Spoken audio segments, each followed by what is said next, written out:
Marshall Ramsey, editor-at-large, Mississippi Today, and we are in beautiful downtown Laurel, Mississippi, actually world-famous Laurel, Mississippi, with a guy who is absolutely blown up on the internet. LandonTalks is with us, Landon Bryant. And I tell you what, Landon, number one, it's so good to see you in person. Last time I interviewed you, I think it was on the radio, so it's actually good to be able to get down, sit down, and be here in downtown Laurel and get to talk a little bit about what's up with you.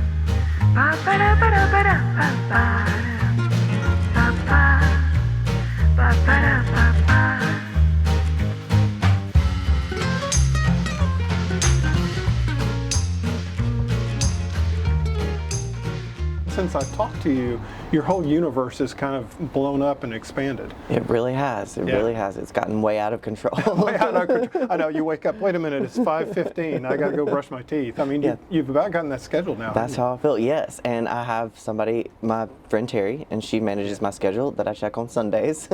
And then that's what I do that week. But I'll never know what's happening until that day. But so when you were teaching, did you ever think you'd have somebody managing your schedule? Not ever. I never imagined any of this. None of this was anything I imagined. But I'm very grateful for all of it. It's really been wonderful. It's been fun, A, because you're a great guy. It's good to see you succeed, but also it's your content is just so much fun. Well, the content makes itself. Like even sitting here, if we were to sit here for a little while, somebody would walk past and say something that I would need to put down on my phone and be like, okay, that's a video.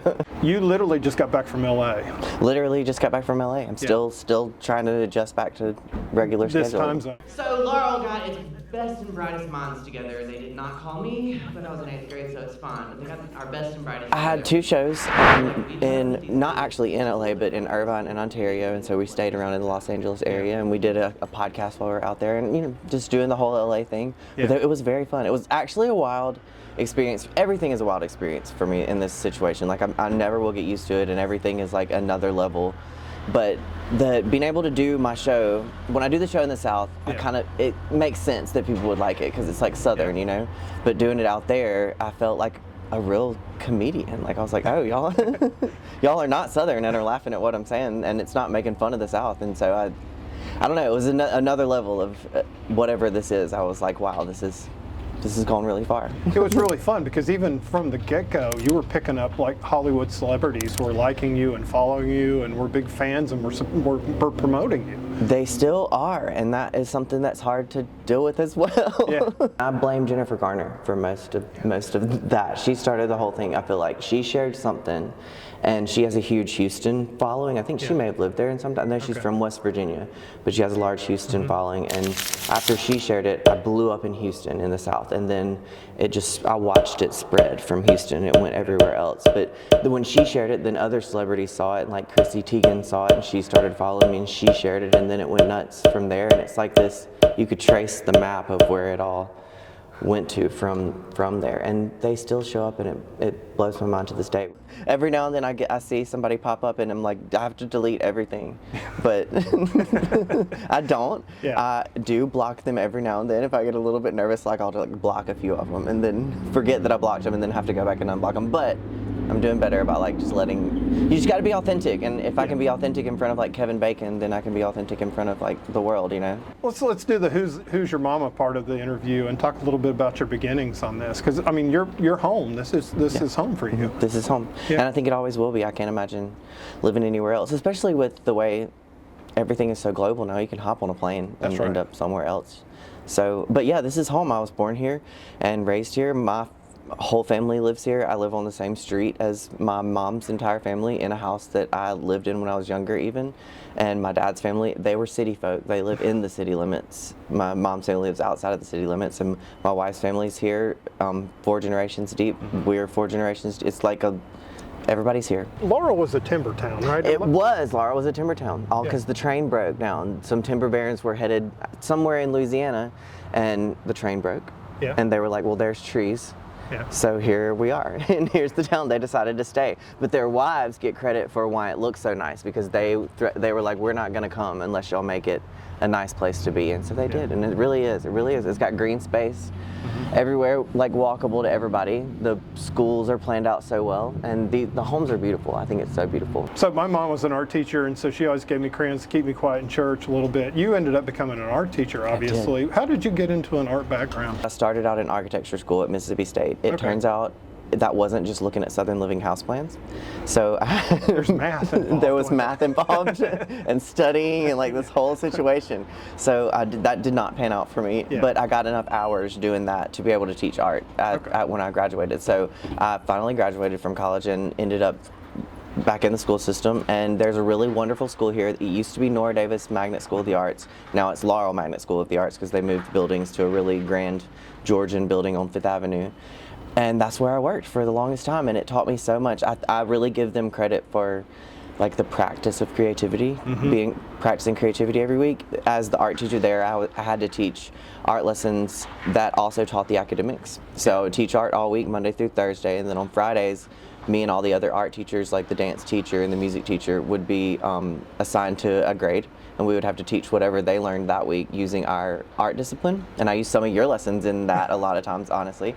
And that was such a good practice for me because those lessons aren't just available anywhere. You can't like Google them, and they had to meet the standard of both, like the visual art standard and the 1st grade standard or the 6th grade standard. So coming up with those lessons every week was a practice in creativity because it was difficult to do, but learning to do that every week taught me to be consistent with creativity. I don't think consistency is something that I'm like very good at, so it was definitely something I had to practice. So I'm really grateful to that school for teaching me how to do all this and for just everything I learned while I was there. And it's a public school, and that's important to me. My son still goes there. He's going to graduate from there this year. Your process when you're coming up with your work, is it just like when inspiration strikes, or do you have a certain time scheduled out? I'll show you. Okay. I don't have a certain time scheduled out.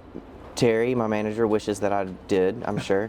But I just have this long list, and whenever it's time to make the content for the day, I just come to this list and scroll through, and whatever inspires me at the moment is what I go with. And the list is made by just literally existing here in this town. Somebody will say something and I will put it down, and maybe that's what we'll talk about next time, maybe not. I try not to like tie myself down to a topic because maybe that's not what I want to talk about that day, and it can be, when it's forced, it's not as authentic, and I think that's very important. So I try to just see whichever one's what hits that day and go with that. Do you think a lot of that came from your teaching and just dealing with the kids? Very much. Yeah. I very much think so, because you have to fill an hour or so, however much time with 4-year-olds, and you've got to hold their attention, and you've got to be entertaining, and also they need to learn something from it. So all those skills I feel like come to play in this whole situation. I've actually met, and this is a funny thing, all the stand-up comedians that opened for me so far, almost every single one has been a former teacher. And yes, and I thought for a second, I was like, all comedians were teachers.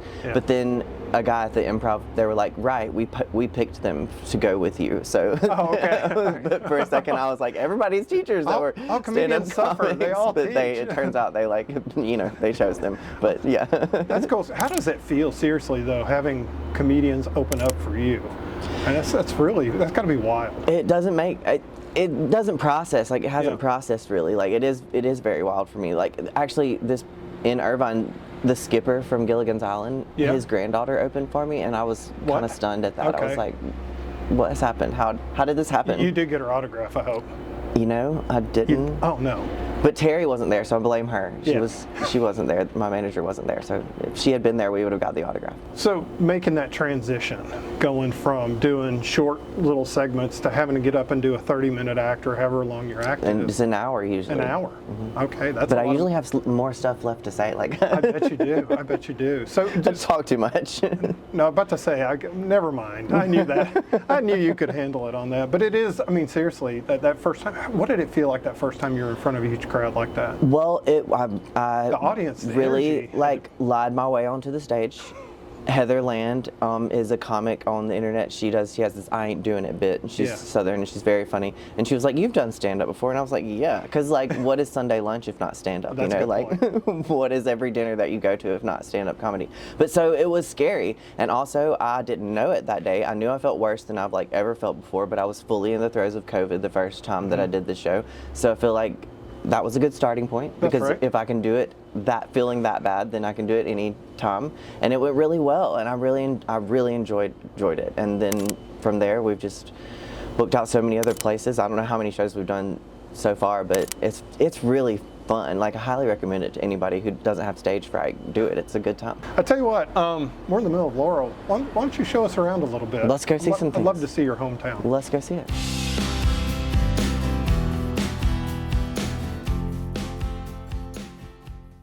So when you walk through this room, do you ever look at the people in these paintings and make up stories for them? Definitely. We definitely make up stories for them. Everybody says that this lady's eyes will follow you around the room. She does have a and Scooby-Doo. her eyes as well. Oh gosh, yeah. And she looks like a lady that I grew up in church with, so I've imagined that it's that lady, but Yeah. she's not. Was she that obviously. pale in real life? She was. She wow. was that pale in Okay. real life. And she makes dresses, so I don't know. That's what I imagine about her. I love to come here, and I've done many workshops here, and I've learned so much here, and I think it's a beautiful place, and it's actually got some incredible artwork. This room gets a lot of attention when we're younger. They have like one of the most famous basket collections. Yes, we have the second tiniest basket in the world. Oh my goodness. So whoever did that is obviously younger than 40. Because they could not have seen that.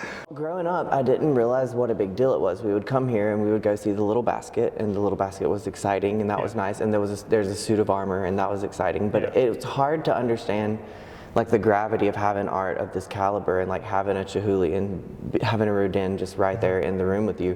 And then I got to architecture school, and they were asking us where we were from, and I said I was from Laurel, and my professors were like, how many times do you go to the Lauren Rogers Museum of Art? And I was kind of taken aback. I was like, I mean, often, but not that big of a deal. And then they just went on and on about it. So coming back to see the museum with that perspective was really a really big moment. I was like, wow, we really do have all this classic artwork here, and it's just free for people to come to. So when I taught in the public schools, it was very important for me to get my students here.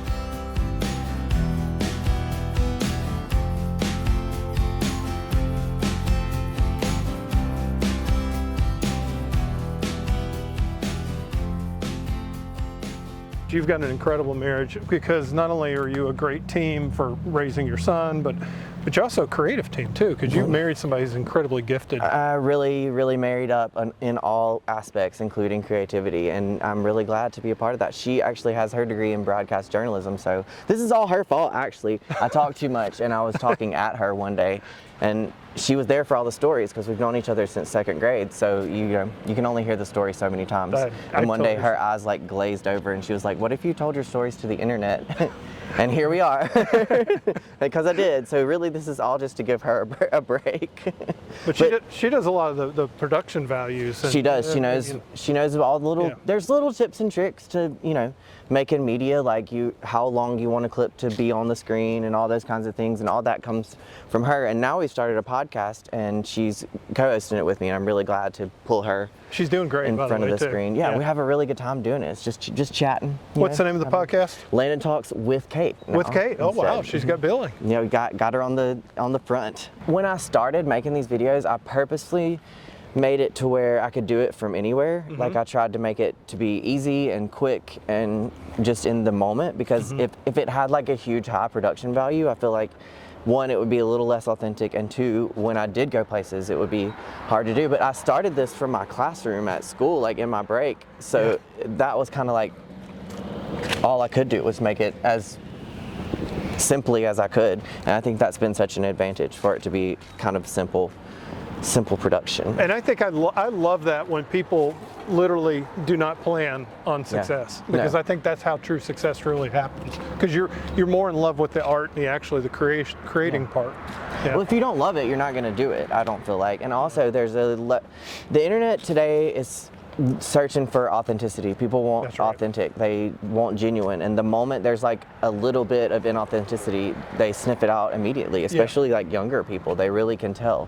So I think that's an important part of it. Well, I got to say, just doing this interview with you, it's going to improve my street cred with like my sister and my boss, who are all fans and everything. That's hard to take, because I see numbers and I see usernames, but it doesn't seem real at all. Like it's just me in my house and my wife like talking, so none of that seems real. I was in LAX and people were walking up to me talking about that they love it, and they recognize you in LAX. Just very surreal to be recognized in California. Like what? Yeah. What are y'all talking about? You walk down the street, everybody knew you anyway, but Yes. now visitors are coming in and they're going to know you too. And that is an advantage. Yeah. Because I've always known that when I leave my doorstep, like somebody's gonna go tell my dad what I did, or somebody's gonna be reporting back. Yeah, that's right. So I've kind of like grown up. It's like an advantage of small towns. You kind of are a celebrity in a way, and just by living in a small town. So this celebrity culture of like people recognizing you is not really that different. It's just in other places. But I know I got to act right wherever I am because somebody's going to call my dad. Well, that's Mississippi right there. You know, somebody's mama's going to see Somebody's going to tell my mama, so I got to be careful with what I'm saying and doing. That is so true. That is true. So, okay, you got the book coming out, which, by the way, your publisher chose April 1st. I know, like of all the days. So I'm gonna have to convince everybody that it's real, but it is real, and it's Bless Your Heart, a field guide to the South, a field guide to all things Southern, and it is literally a field guide to all things Southern. If you're Southern, you're gonna appreciate it because it's like hilarious that we have to explain these things. But if you're not Southern, it's gonna be a useful document. So you're gonna have a dictionary in the back. Yeah, there is. There's like so much like academic stuff in it. It's like wild for me to be interviewed by you because I used to come to your classes at whole schools and stuff. So this is like a very strange full circle moment for me, so I'm very honored to be associated with you. I'm just glad to get to have the conversation with you because I'm such a fan. And with y'all's work, it's really great. I'm glad for what y'all do for Mississippi. And thanks for watching another episode of Mississippi Stories. By the way, that was a great episode with Landon. And if you'd like to see more, well, you can go to MississippiToday.org. You can see a lot of our great coverage and a few of my cartoons as well. Hey, make sure you click the like button and make sure you're here for the next episode of Mississippi Stories.